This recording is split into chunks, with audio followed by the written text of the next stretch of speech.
Ang aking mga magulang, binyagan din po sa Katoliko. Pero nung ako po ay nagkakaedad na, yung aking pong mother ay na-convert sa born-again Christian. Jesus is Lord Church, yung pangalan ng kanilang relihiyon. Kaya yun po yung aking kinamulatan. Kami po ay mga born-again Christian. Nung ako po ay mag-high school, nagkaroon ako ng classmate na Iglesia ni Cristo. Then ako po ay in-invite sa kanilang pamamahayag. Kung tawagin siguro sa atin ay crusade. Pag-attend ko sa kanilang pamamahayag, dahil kaming mga born again, mahilig kami sa Bible study. Wala kaming pakialam kahit ano pangalan ng relihiyon mo. Basta may pagkakatipon, may kinalaman sa salita ng Diyos, game na game kami dyan. Kaya nung in-invite ako ng classmate ko na INC, ay umattend ako sa church nila. Pag-attend ko sa church nila, hangang-hanga ako, ang ganda ng kapilya, ang laki. Meron pa yung nakasabit na chandelier at ang tawag doon. Sa sobrang laki, tipong pag nabagsakan ka, kumatos ka talaga sa ospital. Oh. Napakaganda. Then napansin ko yung pagtuturo ng mga ministro, kakaiba din. Sobrang formal, tanong at sagot lang.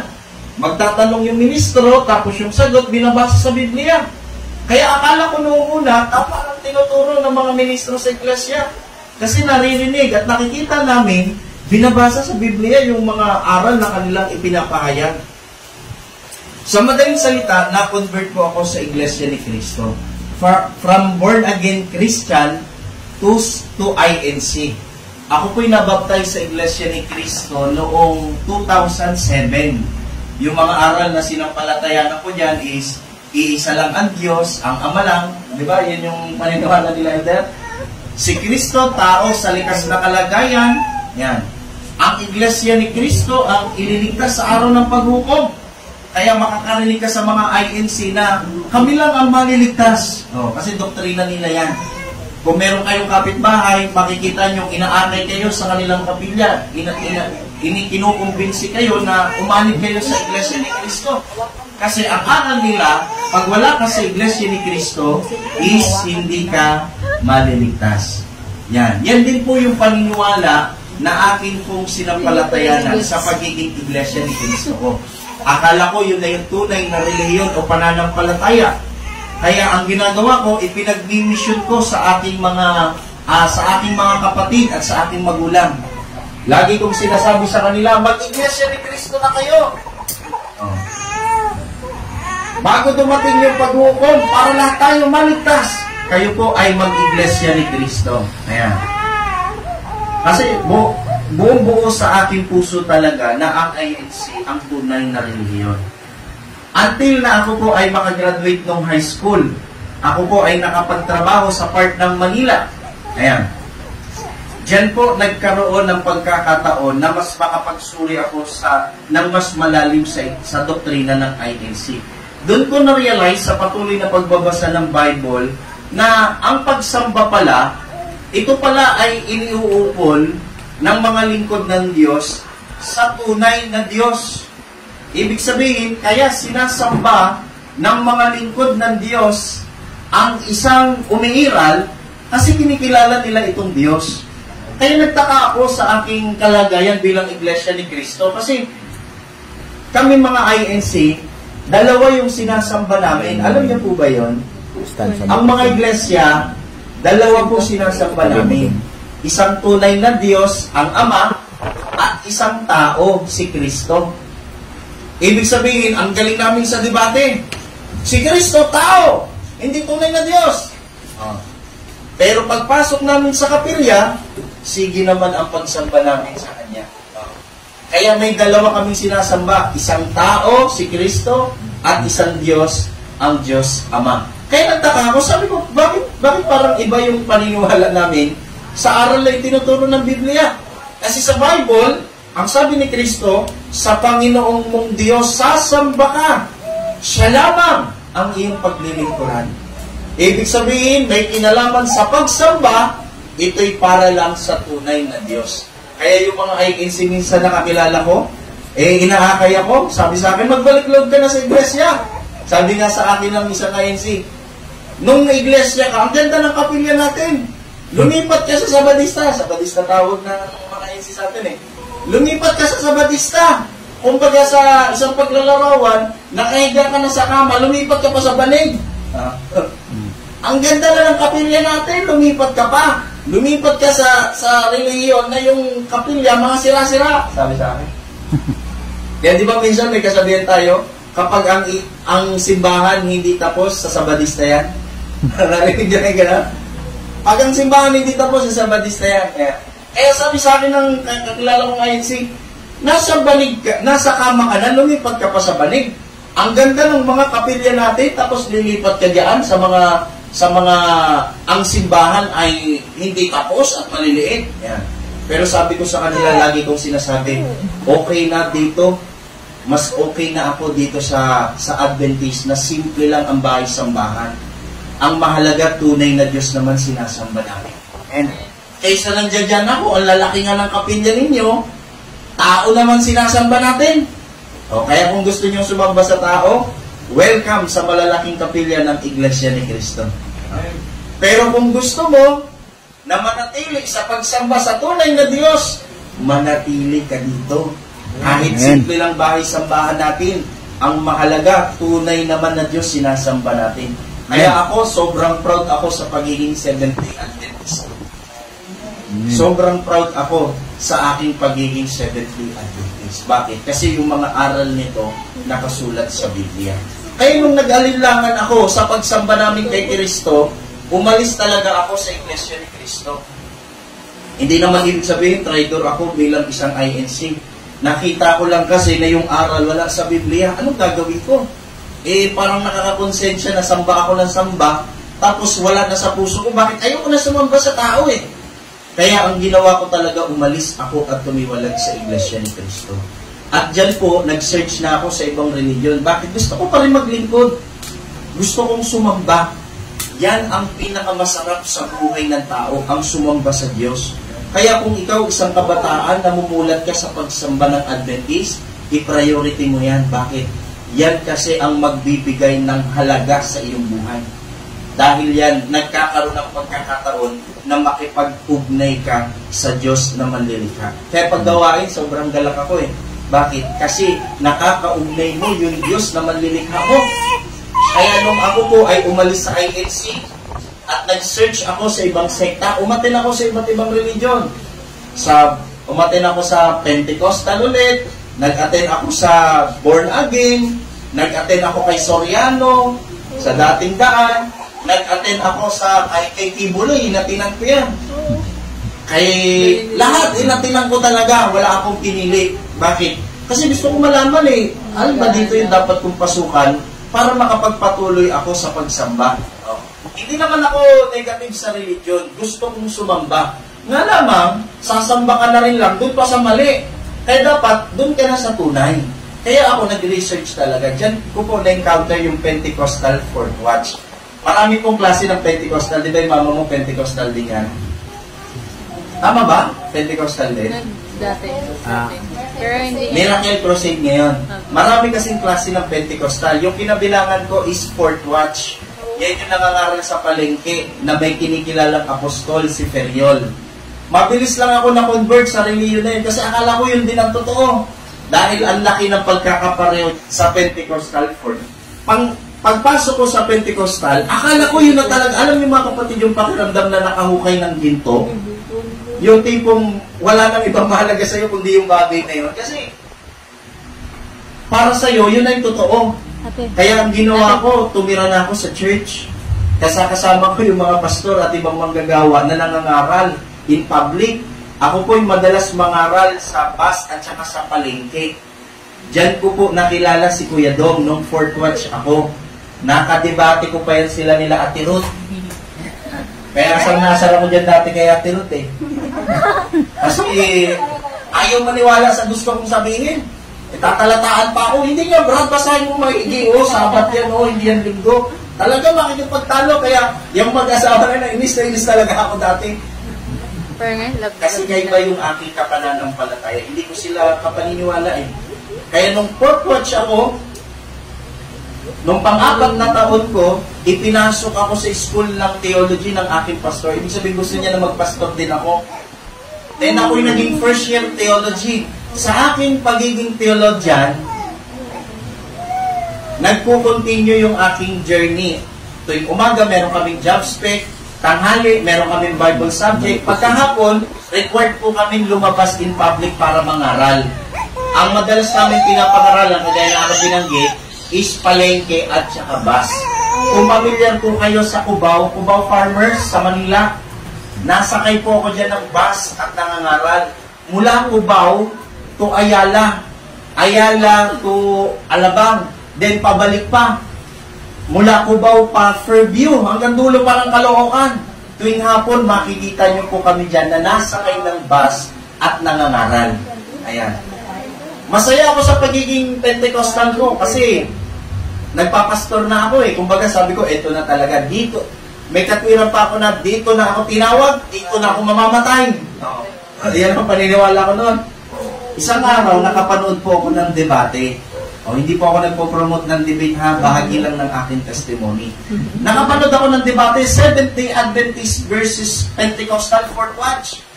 Ang topic nila, alin ang araw ng pagsambat pangilin ng Kristiyano, Sabado o Linggo? Ayan. Then, mainit yung debate. Sa katapusan ng debate, then matatapos na yung oras, yung debater ng Adventist naghamon na ng showdown. Sabi niya, kung mabasa ko sa iyo na yung natitirang Sabat sa 4:9 ng Hebreo ay ikapito at hindi unang araw, tatanggapin mo, talo ka na, tapos na tayo. Yun ang hamon ng debater ng Adventist. Siyempre, dahil kami mga Pentecostal, ang pagsamba namin at Pangilin, Linggo. Alam niyo kung bakit? Anong araw muling nabuhay si Kristo? Ha? Linggo. Anong araw bumaba yung Holy Spirit nung Day of Pentecost? Linggo. Unang araw. Edi saan pa? Di Linggo na. Kaya Linggo yung aming pagsambat Pangilin. Kaya nung naghamon yung Adventist ng showdown, ikinol ngayon ng debater namin.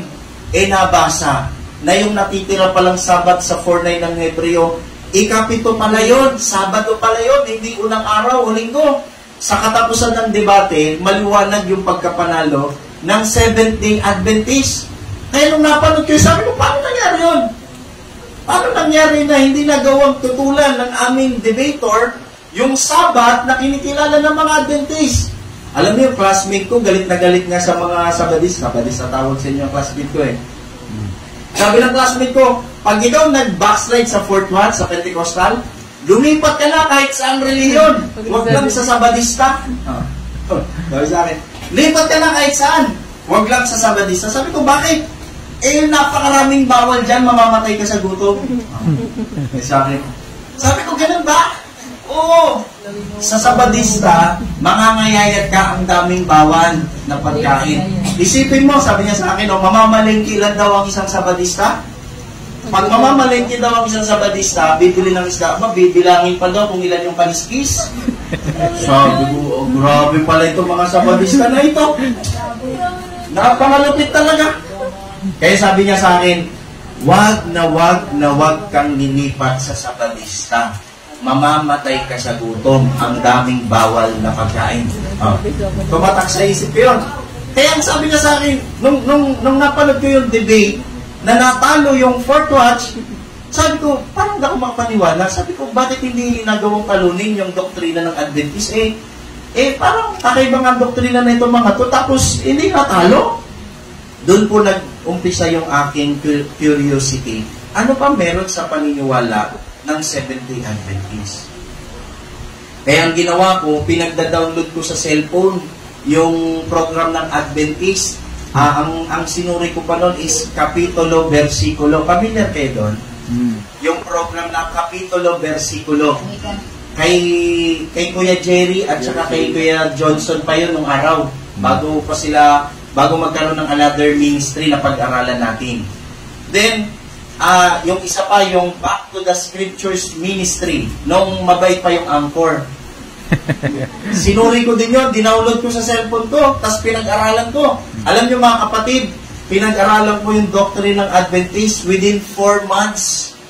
Kaya ako ang isa sa pinakamatagal na nag-aral sa doktrina ng Seventh-day Adventist bago umanib. Alam niyo po, sa 4 na buwan na pag-aaral ko sa doktrina ng Adventist, meron pong 5 katotohanan na nagpakumbinsi sa akin bilang isang theologian. Bilang isang nag-aaral sa Biblia, nakumbins ako na ang aral ng Adventist, biblical, na nagpakumbinsi sa akin, kaya ako umalig din sa Seventh-day Adventist. Sa pag-aaral ko po noon, patago pa yun, actually pasikreto. Dahil kapag 10 p.m. lights off sa school, sa dorm ng mga theologian, double deck yun, nasa taas ako, ang ginagawa ko, nagtataklob ako ng kumot. Tapos gabi-gabi, pinapanood ko yung kapitulo, versikulo, tsaka back to the scriptures. Within 4 months, may 5 katotohanan akong na-discover na nagpapatunay na ang Adventist biblical lahat ng aral. At ito yung tunay na pananampalataya. Ang unang-una po dyan is yung doctrine of salvation, kaligtasan. Kasi po, kaming mga mga protestante, naniniwala kami, meron kami tinatawag na cult religion, mga kultong religiyon.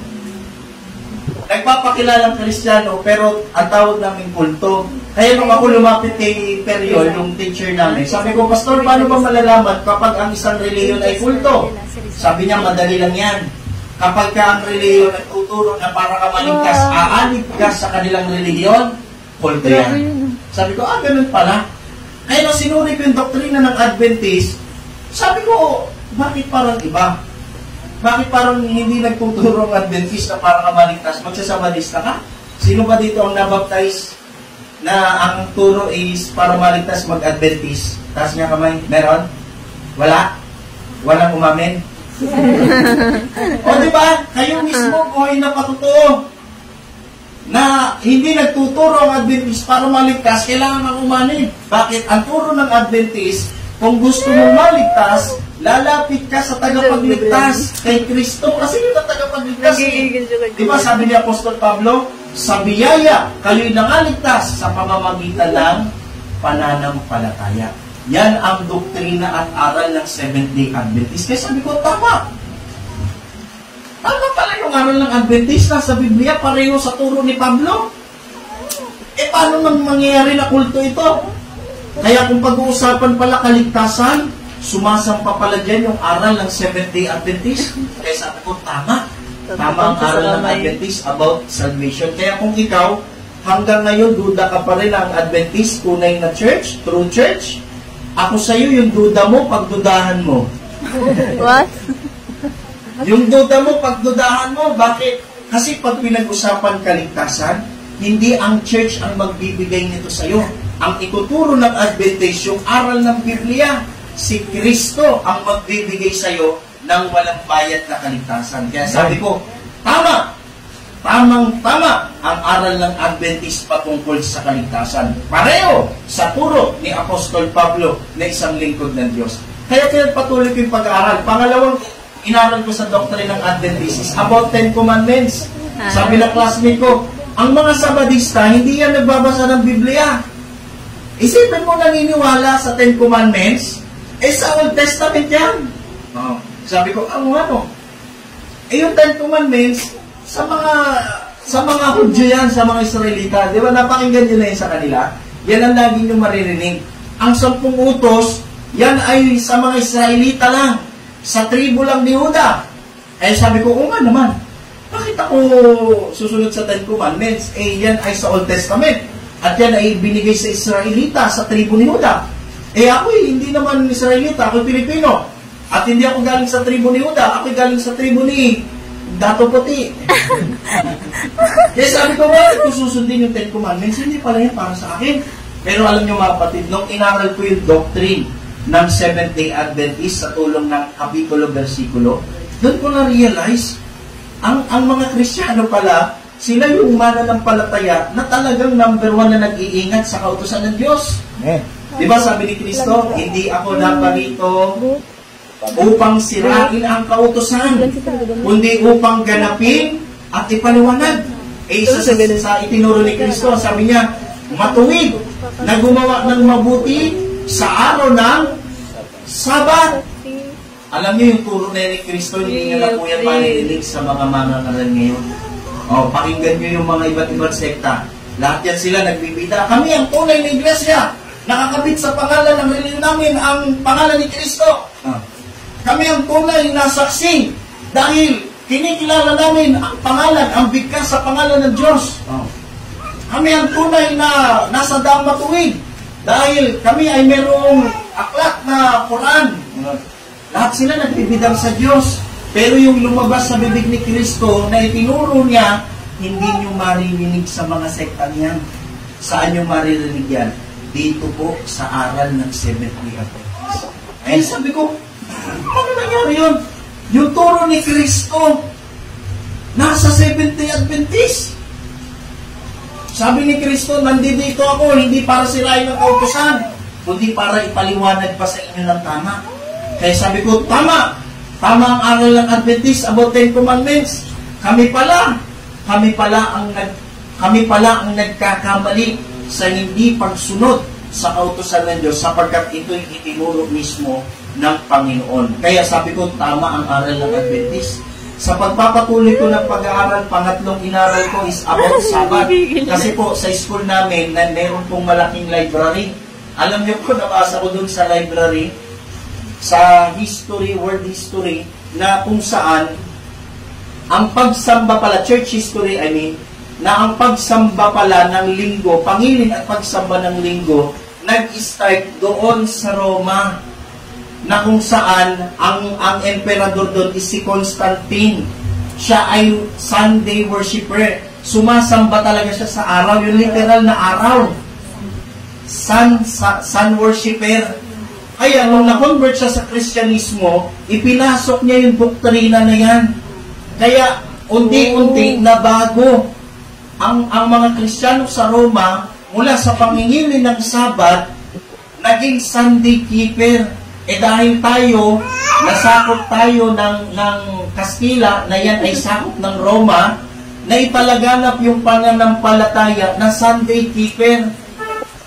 Magtataka ka, bakit hindi tayo Sunday keeper?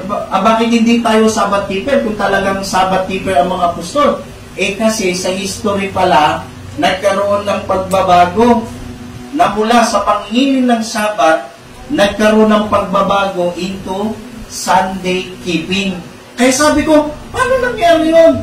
By history pala, ang aral pala ng Adventist, by historical evidence, kapareho pala nila ng pagsamba mga Kristiyano. Doon ko nalaman, sabi ko, yung pagsamba pala namin at pangilin ng linggo, ito'y bunga pala ng pagbabago ng kautusan. Hindi pala sa pagsunod ng kautusan. At yung nangahawak ng matibay sa kautusan ng Diyos, yun pala ang mga Seventh-day Adventist. Sabi ko, ang galing. Ang galing. Kasi napakaraming Kristyanismo, ang Adventist naninindigan sa pagsambat pangilin ng Sabado. Yun pala, kakampi pala nila ang unang mga Kristiyano. Kaya sabi ko, tama ang aral ng Adventist about pangingilin ng Sabat. Kami pala ang nagkakamali sa pagsambat pangilin ng linggo. Kaya nung ipinagpatuloy ko yung pag-aaral, pang-apat na inaral ko sa doctrine ng Adventist is about deity of Christ, pagka-Diyos ni Kristo. Kasi kaming mga INC, dahil dati akong INC, naalala ko nung nagtuturo ang mga ministro, ang gagawin ng ministro, magtatanong, ayon kay Kristo, ano po ang kanyang likas na kalagayan? Pagtanong ng ministro, bubuklatin yung Bible. Then babasahin yung John 8:14. Favorite nila yan, di ba? Parang gasgas na ngayon eh. John 8:14. Sasabi, nakalagay pa naman doon, ako'y tao na nagsasaysay ng katotohanan. Pagkabasa ng ministro, isasara yung Bible. Tapos magbibigay na ng konklusyon, ayon kay Kristo, ano raw ang kanyang likas na kalagayan? Ayon sa kanya, siya'y tao na nagsasaysay ng katotohanan. Sa makatuwid, gagamang turo yan eh, dahil nasigaw. Parang din, kumagawa ka na. Sa makatuwid, si Kristo, tao, at hindi tunay na Diyos. Kaya talagang pangingay. Tapos iiyak ko yan. Opo, siya nga po, gagalaw Tapos iiyak ko. Alam niyo mga kapatid, pag binasa mo yung talata na yun, pagbasa mo sa verse chapter 8, verse 40. Pagbasa mo ng 40, huwag mo muna isara yung Bible. Ituloy mo yung basa para makuha mo yung konteksto. Kasi di ba yun yung rules sa pag-interpret, Elder? Kailangan makuha mo yung context para hindi ka magkamali sa pag-interpret. Pag binasa mo ng buo yun, pagdating sa verse 58, sabi ni Kristo, bago si Abraham ay ako nga. Sa Greek niyan is ego eimi. Ang meaning is existence. Ibig sabihin, sinasabi ni Kristo, bago pa ipanganak yung ninuno nating si Abraham, nag-e-exist na ako. Ibig sabihin, kung titingnan mo yung konteksto ng chapter 8, ipinapakita pa na yung dual nature ni Christ. Sa kanyang kalagayan bilang tao, siya'y nagsasaysay ng katotohanan. Pero sa kanyang kalagayan bilang Diyos, nauna pa siya kay Abraham. Ibig sabihin, sinasabi niya, mas nauna pa siya sa ninuno nila. Pwede ba mangyari yun? Mas nauna ka pa sa ninuno mo? Hindi pwedeng mangyari yun. Maliban lang kung ikaw ay merong ibang likas bago magkaroon ng likas bilang tao. Kaya sabi ko, tama! Tama ang aral ng Adventist patungkol sa pagkakilala nila kay Kristo. Sa John 20:28, sabi ni Tomas, nung siya'y nakumbinsin na nabuhay si Kristo, Panginoon ko at Diyos ko. At sa Pilipos 2:6, sabi ni Pablo kay Kristo, si Kristo daw ay may pagkapantay sa Diyos. Kaya sabi ko, no doubt, tama ang aral ng Adventist patungkol kay Kristo. Yamang siya'y tunay na pananampalataya. Kilalang kilala niya ang Diyos na kanyang pinaglilingkuran. Kaya sabi ko, tama ang aral ng Adventist patungkol kay Kristo. Sobrang sobrang crucial na doctrine yan. Dahil pag nagkamali ka ng pagkakilala sa tunay na Diyos, baka imbis na mapunta ka sa langit, may impyerno ka pa. Bakit? Kasi makikita mo yung turo na yan sa mga sugo ng Diyos. At tamang-tama, sabi ko, yung turo ng mga apostol, pareho sa turo ng mga Adventist. Si Kristo ay tunay na Diyos. At yung panghuli na inaral ko sa doctrine ng Adventist na dito nagpasya na akong umanig sa Seventh-day Adventist is patungkol sa True Church, Remnant Church. Nung inaral ko kasi kami mga INC, ang paniniwala namin, ang iglesia na italikod, nalipol, nawala. Nagkaroon ng panahon sa kasaysayan na hindi na umiiral ang tunay na iglesia. Pagkatapos, ipinanganak si Felix Manalo, then ipinangaral ang iglesia ni Cristo sa Pilipinas, nagkaroon na ng kaligtasan. Itinayo sa Jerusalem, nausig, naglakbay, nalipol, naitalikod. Then nawala. Pinanganak si Felix Manalo, muling bumangon ang iglesia ni Cristo dito sa Pilipinas noong 1914. Yan ang aming paniniwala. Pero nung pinag-aralan ko yung doktrina ng Adventist, doon ko nakita yung true church pala, hindi kailanman nawala. Hindi kailanman nalipol. Di ba sabi ni Cristo, ako'y sa inyong palagi hanggang katapusan ng sanlibutan. Pangako ni Cristo yan. Ibig sabihin, kumpiyansa siya na hanggang katapusan, may sasamahan siya.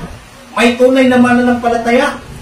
Kaya sabi ko, tama ang aral ng Adventist sapagkat ang true church, noong una, ay dumami. Then inusik. Then may pinapatay. May tumalikod. Pero lerong nalabi.